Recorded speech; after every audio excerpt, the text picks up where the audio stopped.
नमस्कार, मैं हूं अंकुर और आप देख रहे हैं सत्य हिंदी का न्यूज बुलेटिन।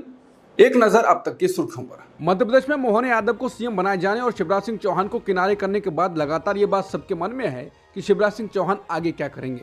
हालांकि राजनीतिक काम तो उनकी पार्टी से क्या मिलेगा और वो स्वीकार करेंगे या नहीं करेंगे ये उनके ऊपर है, लेकिन मौजूदा वक्त में वो अब खेत की बुआई में लग गए हैं। उन्होंने वीडियो ट्वीट किया है जिसमें वो खेत में ट्रैक्टर चला रहे हैं और खेत की जुताई कर चने की बुआई करते नजर आ रहे हैं। इसके साथ ही उन्होंने लिखा है, अपने मध्य प्रदेश की माटी सोना उगलती है, धरती माँ धन धान्य से घरों को खुशहाल बना देती है, पसीने की कुछ बूंदों से माटी को नमन किया, आज खेतों की जुताई कर चने की बुआई की।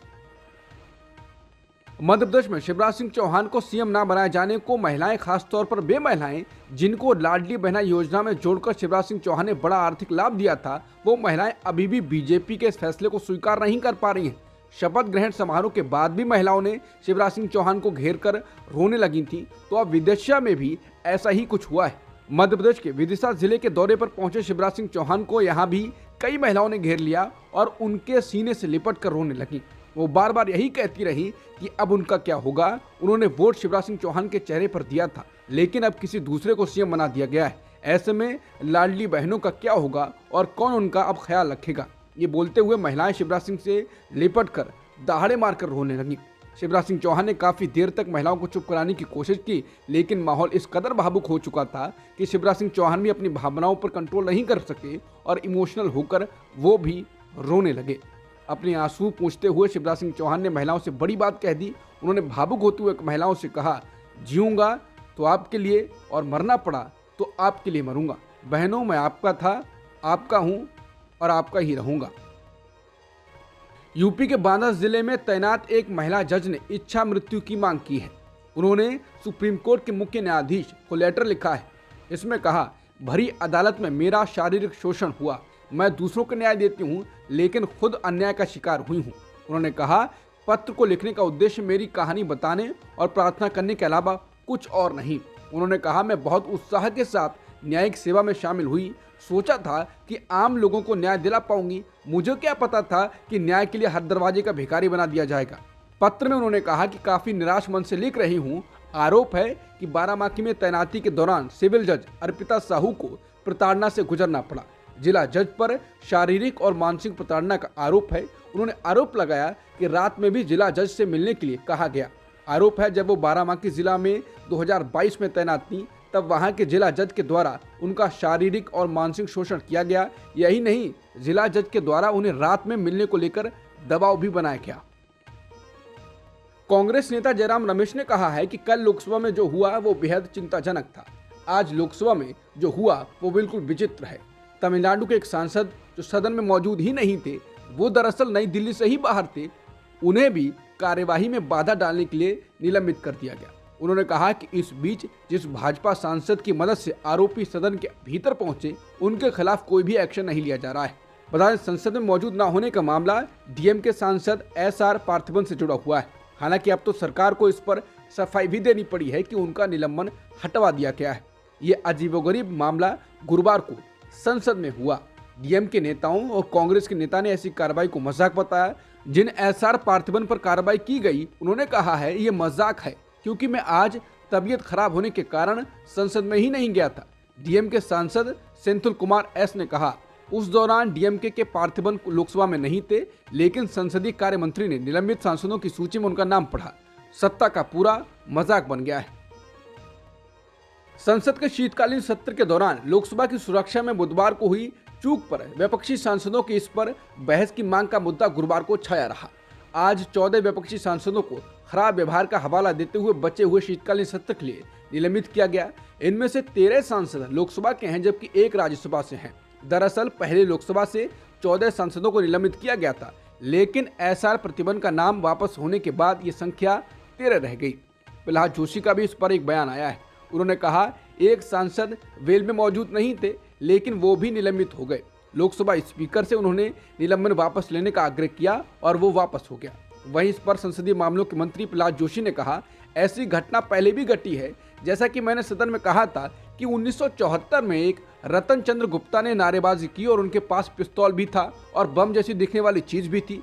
तभी फैसला स्पीकर नहीं लिया था तो इसमें सरकार का कोई लेना देना नहीं रहता है, क्योंकि ये स्पीकर का अधिकार क्षेत्र है। उन्होंने कहा इसके बाद 26 जुलाई 1974 को एक घटना हुई थी, उसमें तो चाकू लेकर आया था। उस वक्त कुछ कर्मचारी घायल भी हो गए थे। उस समय भी स्पीकर ने ही कदम उठाया और कार्रवाई की। 26 नवंबर 1974 विस्फोटक पदार्थ लाया गया था, लोगों के पास भी रख दिया गया था। वो विजिटर्स गैलरी तक आ गए थे, तब भी स्पीकर ने ही कार्रवाई की थी और 1991 में जो हुआ था उसका उल्लेख मैंने किया है। उन्होंने कहा मेरा कहना बस इतना है कि स्पीकर सदन का संरक्षक होता है, पूरा सदन स्पीकर के अधिकार क्षेत्र में है। मामले का राजनीतिकरण ना करें, हम इस मामले पर बेहद संवेदनशील हैं। हम तो आपके और हमारे कालखंड की भी बात नहीं कर रहे हैं। समाचार एजेंसी पीटीआई की रिपोर्ट के मुताबिक दिल्ली की पटियाला हाउस कोर्ट ने गुरुवार को लोकसभा की सुरक्षा में सेंध लगाने के आरोप में गिरफ्तार चारों आरोपियों को 7 दिनों के लिए दिल्ली पुलिस स्पेशल सेल की हिरासत में भेज दिया है। चारों आरोपी मनोरंजन, सागर शर्मा, अमोल शिंदे और नीलम देवी को दिल्ली पुलिस ने विशेष न्यायाधीश हरदीप कौर के सामने पेश किया, जिन्होंने 15 दिनों के लिए उनकी हिरासत मांगी। बता दें आरोपियों पर यूएपीए और भारतीय दंड संहिता यानी आईपीसी की विभिन्न धाराओं के तहत आरोप लगाए गए हैं।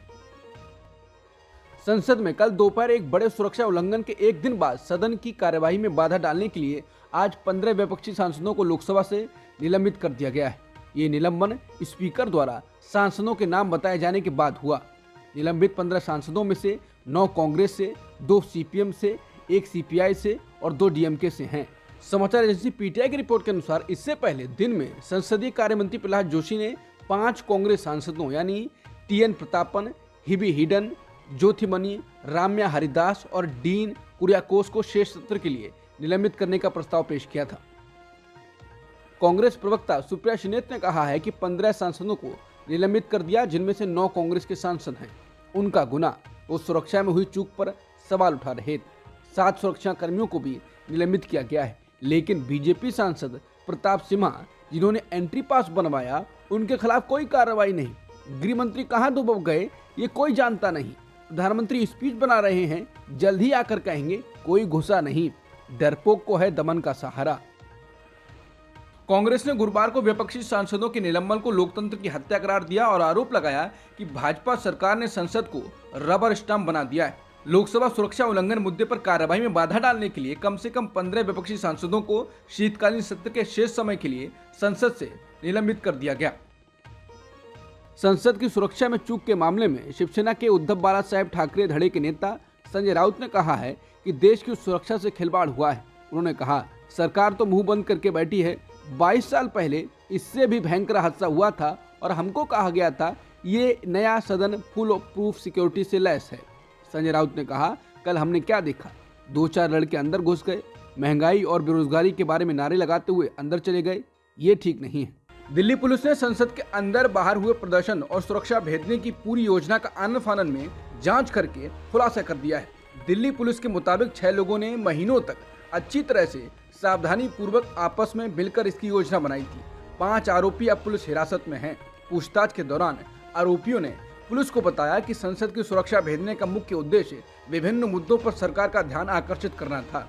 एनडीटीवी के मुताबिक सूत्रों ने बताया है कि 5 आरोपियों ने पुलिस को बताया कि वो बेरोजगारी, किसानों की परेशानी और मणिपुर हिंसा जैसे मुद्दों से परेशान थे। उनका कहना है कि उन्होंने ध्यान आकर्षित करने के लिए रंगीन धुएं का इस्तेमाल किया ताकि सांसद इन मुद्दों पर चर्चा कर सकें। पुलिस सूत्रों के मुताबिक दिल्ली पुलिस की अब तक की जांच में पता चला है कि सभी आरोपी भगत सिंह फैन क्लब नाम के सोशल मीडिया ग्रुप से जुड़े हुए थे। एक पुलिस अधिकारी ने एनडीटीवी से कहा कि उनकी विचारधारा एक जैसी थी, इसलिए उन्होंने सरकार को संदेश देने का फैसला किया। सुरक्षा एजेंसियां यहाँ ये पता लगाने की कोशिश कर रही हैं कि क्या उन्हें किसी ने या किसी संगठन ने निर्देश दिया था। संसद की सुरक्षा में चूक मामले में फरार चल रहे 6ठे आरोपी ललित झा की तलाश तेज हो गई है। दिल्ली पुलिस की स्पेशल सेल ने राजस्थान से लेकर हरियाणा तक में छापेमारी की है। पुलिस ने अब तक जो जानकारी दी है उस हिसाब से ललित झा ही इस पूरे कांड का मास्टरमाइंड प्रतीत हो रहा है। बताया गया कि ललित झा संसद के बाहर से अमोल शिंदे और नीलम का वीडियो बना रहा था और उसने अपने इंस्टाग्राम पर इस वीडियो को अपलोड भी किया था। इतना ही नहीं, सूत्रों का कहना है कि सभी आरोपियों के मोबाइल भी उसी के पास थे। सूत्रों की माने जब अमोल शिंदे और नीलम संसद भवन के बाहर हंगामा कर रहे थे तब ललित झा ही उनका वीडियो बना रहा था। ये सभी पहले सोशल मीडिया से आपस में जुड़ने के बाद सिग्नल ऐप से जुड़े थे। जैसे ही हंगामा हुआ, ललित सभी का मोबाइल लेकर भाग गया।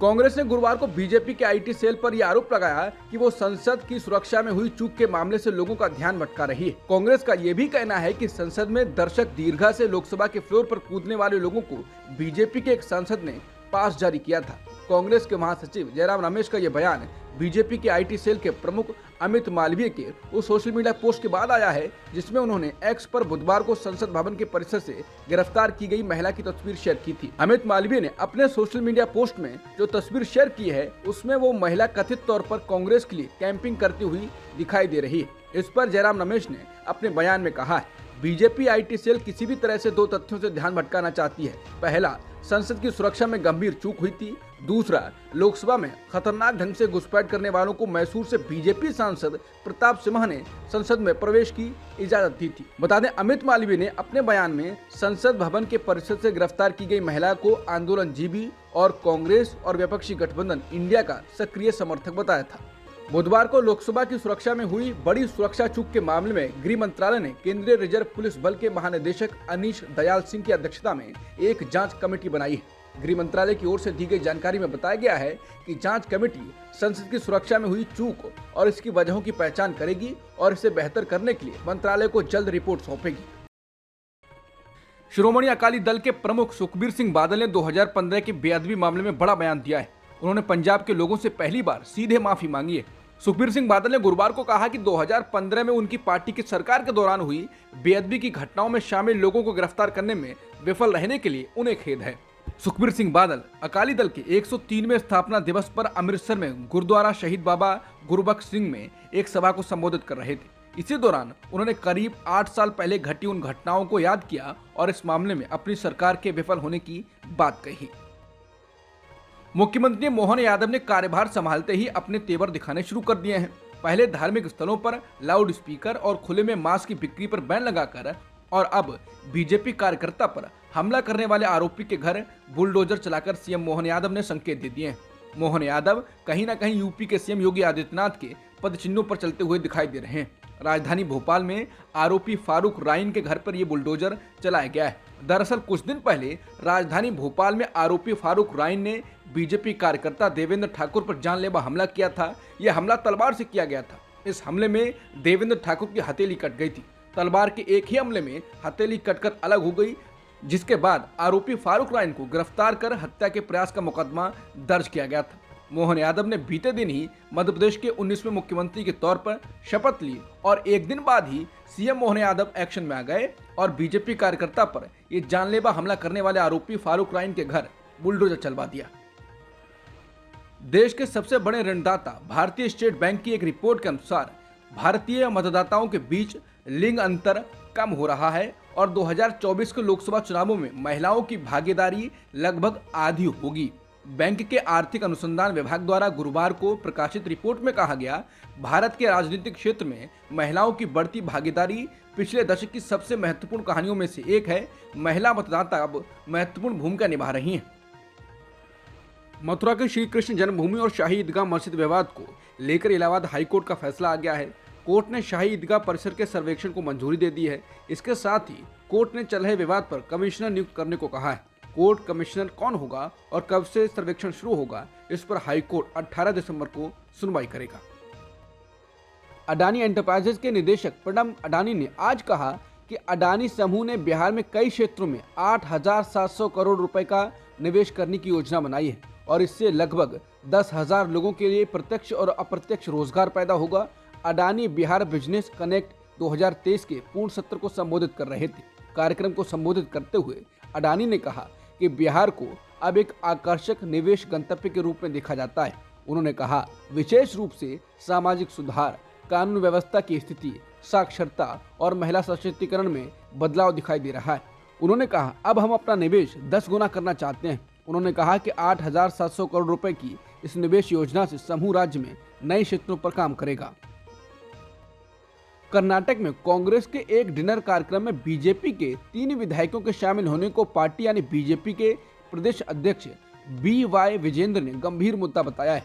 समाचार एजेंसी PTI की रिपोर्ट के अनुसार विजेंद्र ने कहा, वो इन तीनों विधायकों से इस पर जवाब मांगेंगे। वहीं कांग्रेस के प्रदेश अध्यक्ष और डिप्टी CM DK शिवकुमार ने कहा कि इन विधायकों ने किसी बैठक में हिस्सा नहीं लिया, बल्कि वो सिर्फ बुधवार रात्रि भोज में शामिल हुए।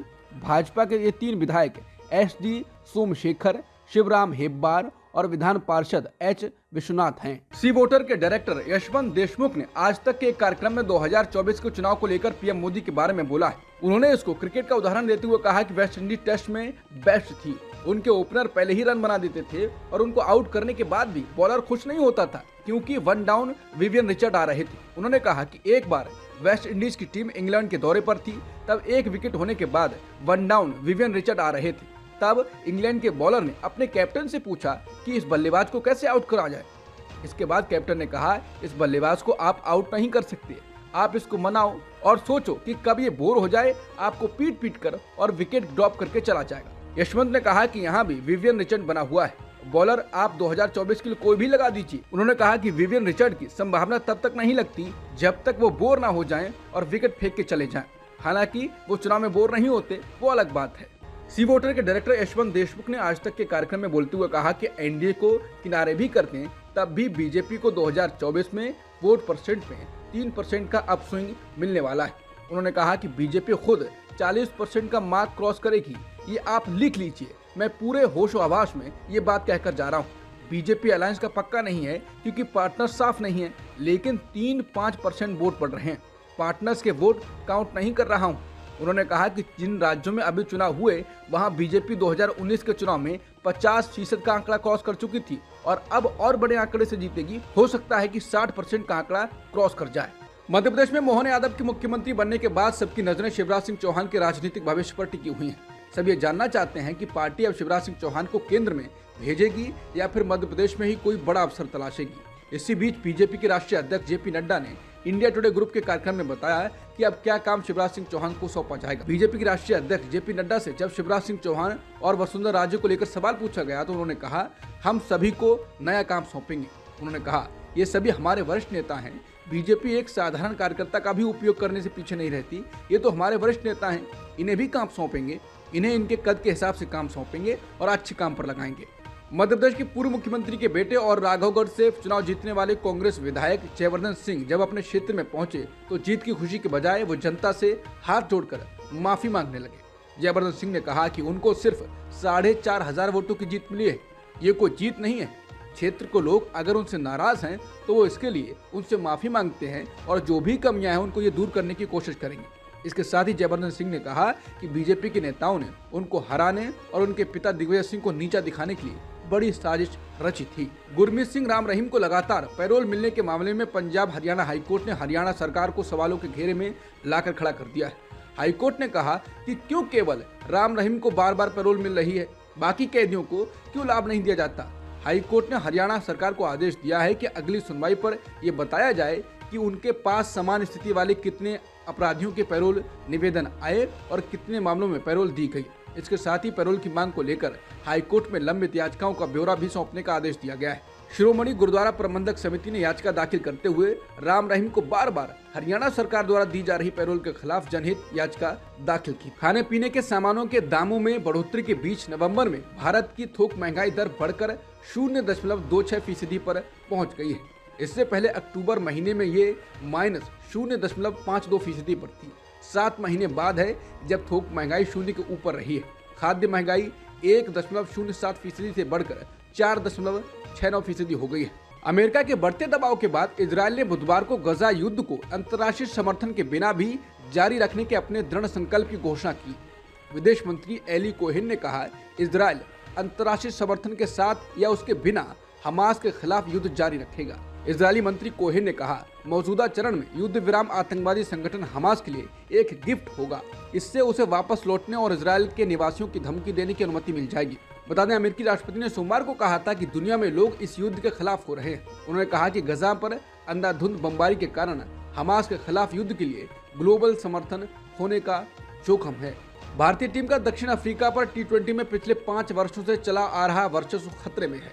दूसरा T20 हारने के बाद 0-1 से पिछड़ी भारतीय टीम के सामने गुरुवार को तीसरा और अंतिम मैच जीतना जरूरी है। इस मैच को जीतने पर भारत 1-1 से सीरीज बराबर करने में कामयाब हो जाएगा। अगर उसके हिस्से में हार आई तो T20 में 8 साल बाद उसे दक्षिण अफ्रीका के हाथों हार मिलेगी। दक्षिण अफ्रीका अंतिम बार 2015-16 में भारत में हुई T20 सीरीज 2-0 से जीता था। भारत अब तक दक्षिण अफ्रीका में एक भी 3 मैचों की सीरीज T20 की नहीं हारा है। भारत के लिए वनडे वर्ल्ड कप 2023 में हीरो साबित हुए गेंदबाज मोहम्मद शमी को खेल के क्षेत्र में दिए जाने वाले सम्मान अर्जुन अवार्ड के लिए नॉमिनेट किया गया है। इसके साथ ही सात्विक साईराज रंकीरेड्डी और चिराग शेट्टी की मैन बैडमिंटन डबल्स की जोड़ी को मेजर ध्यानचंद खेल रत्न पुरस्कार के लिए चुना गया है। समाचार एजेंसी पीटीआई ने खेल मंत्रालय के सूत्रों के हवाले से बताया कि बीसीसीआई ने अर्जुन अवार्ड खेल के क्षेत्र में दिए जाने वाला भारत का दूसरा सबसे बड़ा अवार्ड है। अब तक की सुर्खियों में इतना ही। बाकी खबरों के लिए बने रहिए सत्यहिंदी.com के साथ।